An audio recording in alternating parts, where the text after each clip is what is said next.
Hi, everyone. And thanks so much to Katherine for including me in these book readings. I'm really looking forward to this. I'm Marilyn Peake. I write in a variety of science fiction and fantasy subgenres. Today, I'll be reading from the book I've entered into this year's SPFBOX contest, my science fantasy novel, They Left Magic in Their Wake, which I published a few months ago. I should mention that for SPFBOX, at the beginning of SPFBOX, I've temporarily lowered the price of this book from $3.99 to only 99 cents on Amazon, iBooks, Google, Barnes & Noble, and Kobo. And now I'd like to start by giving you some background for the sections I'm going to read. This book takes place years after the world has gone through an apocalypse. The human race has been divided into individual tribes that are so isolated from each other, no one knows about the existence of any tribe other than their own. In the novel, I concentrate on 5 tribes: the Southwestern Desert Tribe in the United States, the Northeastern Mountain Tribe, also in the United States, a tribe in Akihabara, Japan, the McMurdo Station Tribe, located in what has become the land of magical ice and was formerly Antarctica, and the Vostok Station Tribe, also located in the land of magical ice.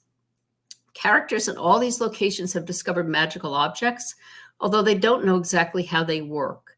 In the Southwestern Desert Tribe, a baby has been born who seems to have magical powers. His name is Xander. His mother is concerned about this, as her tribe considers magic to be witchcraft, and they burn witches at the stake. And they do the same to pregnant women. So the main character, Zadie, has been on the run with her best friend, Nora. At the beginning of the book, Zadie gives birth to triplets, 2 girls and a boy, but only the boy survives. People in these tribes not only don't know how the magical items work, they also don't know how technology from our time worked. When Zadie comes across fallen windmills all lined up in a row on the ground behind an abandoned house where they're temporarily staying, she thinks they're the spines of the gods.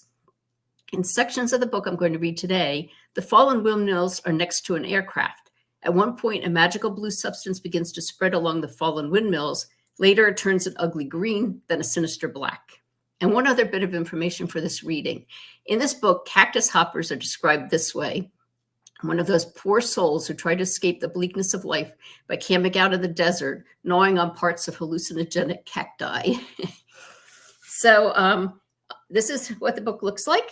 And the artist deranged Dr. Design has managed to put in the windmills, fallen, with some glow around them, and one windmill over here that's standing. So these are my marks for reading today. Okay. Something caught my eye glinting in the desert sun. This is Zadie talking. Something caught my eye glinting in the desert sun out behind the house at not too great a distance, silver with rays of sunlight bouncing off it. I glanced at the farmhouse. I should get back there in case Xander was hungry. No, Nora would call me. It was my job to explore a bit, to report back on what I found. I hiked over to see what it was and walked around it, studying it from different angles. Suddenly, I realized exactly what it was, or what it most likely was, although I could scarcely believe my eyes. I immediately dropped to my knees, bearing the pain that came from collapsing too quickly on the hardened dirt. Bending to the ground, I kissed the soil, then began praying to whatever god had left its mortal body there. The part that glinted in the sun, shrugging off the earth's illumination, looked like the fin of some huge metal fish. But I knew what it was from the stories I'd been told and the sketches I'd seen. It was a rib extending from one of the spines of the gods. Please watch over baby Xander and over Nora and me. Please also watch over baby Zeta and Zia, who I had to bury, and my husband Xander, committed now to the ground, as is also your mortal form. I kissed the dirt once more. This was hallowed ground. I could not believe we'd found this place. Actually, we'd been led to this place through a map drawn by a man with madness in his eyes. Perhaps he was a holy man or a god in mortal form. I was glad I'd insisted on trusting him. Walking a fair distance, I finally found what I was looking for. Long metal poles were stretched end to end. Metal blades like fins spun out from the top of each one. I wondered, had there been a battle of the gods here? Or had they died through the hands of man, the poisoned earth seeping into the mortal forms they'd taken? There were rows upon rows of metal poles, topped with blades that resembled human ribs. Gods having crashed down to earth, flesh now fallen from their human bodies, their spines the only proof they'd ever been here. A squeaking noise caught my attention. I scanned the nearby desert for its source, a hand over my eyes to shade them from the sun. I saw something spinning, hurling sun rays from its edges. I hiked over to investigate. It was a spine. It was standing upright in the dirt, three fossilized bones whirling around at the top. Viewed this way, it looked like a pole with three rotating blades. The structure was rusty and pitted with dirt, but strong enough to push the wind. I felt sad that someone had done this, forced the spine to stand upright again, despite the creaking of its aged bones. The wind moved with a whoosh. The bones complained. Creak, creak, creak. No god should be reduced to this. A blasphemous thought passed through my mind. What if these weren't spines as we'd been taught? What if they were metal structures that had been placed in the ground, lined up in rows to move the air around? I couldn't fathom the reason, but I didn't understand most of the ancient technology I found stranded in the desert. Blocking those awful thoughts from my mind, I scooped dirt from around a few of the poles and placed it in my pockets. I embraced the hope this was holy soil that would protect us on our journey. I prayed for a long time. Eventually, when I felt more comfortable that I wasn't being sacrilegious, that the gods weren't going to strike me down with a lightning bolt or sudden heart attack, I spoke to them in a conversational tone. I told them about our journey, about where we were headed, about how isolated and abandoned we were, about how awful it was to constantly fight for survival in the ruined world. I returned to the house. I needed to share this find with Nora. I needed to bring Xander out to the spine of the gods to have him blessed by being in the orbit of their remains. Okay, and here is a part that includes the cactus hopper. The cactus hopper showed up rather suddenly, squeezing his hat in his hands. May I partake of your food?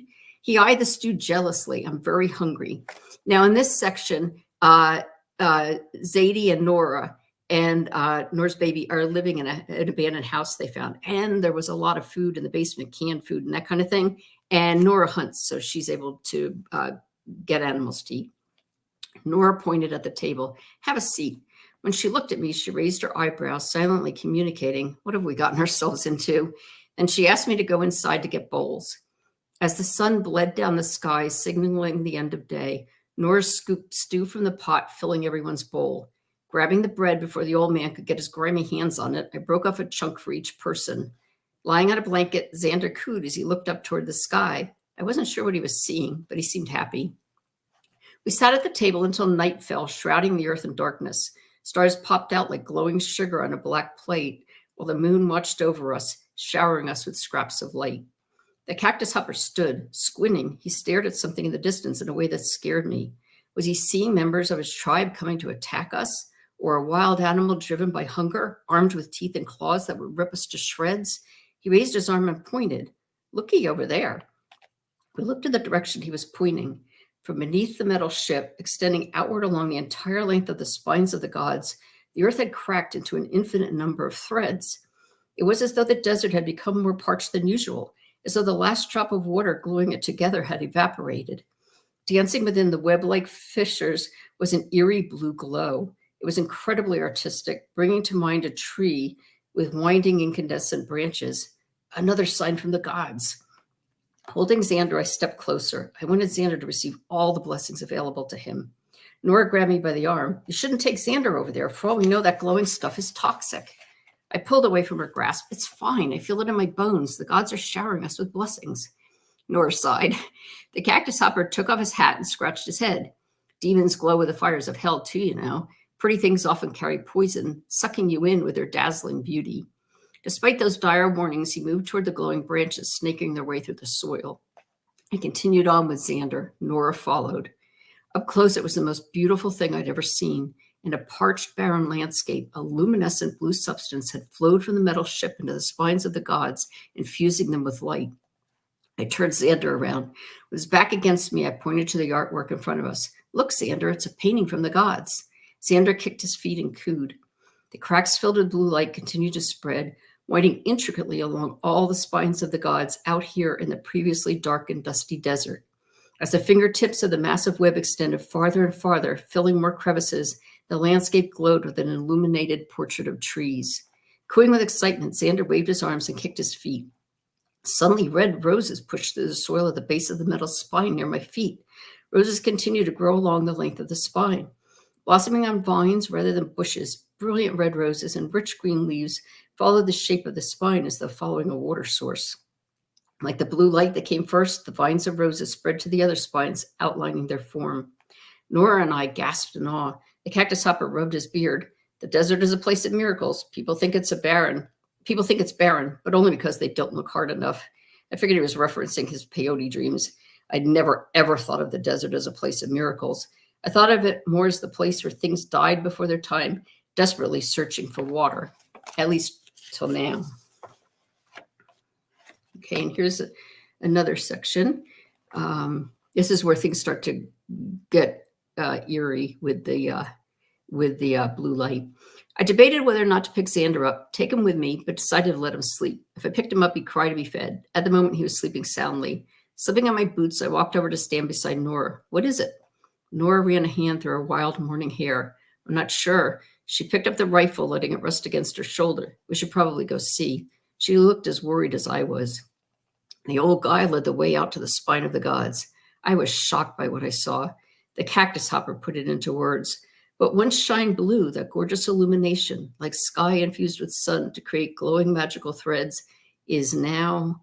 Removing his hat, he gestured toward the scene in front of him, the stuff of nightmares. He turned partially toward us, but drawn to the ugliness in front of him, turned back. What's happening? It reminds me of thick, dark spiderwebs, or lines of midnight black spiders marching across the desert, or perhaps darkness itself taking over, reaching out with decaying hands to drag us over the edge of the world into annihilation, starting with the gods, poisoning and breaking their spines. He squeezed his hat as though trying to wring comfort from it. Nora and I studied the scene in front of us. The lines that ran along the spines of the gods, the ones that had turned from stunningly gorgeous blue to sickening green the night before, were now a frightening shade of black. A sensation of horror rose off them like steam.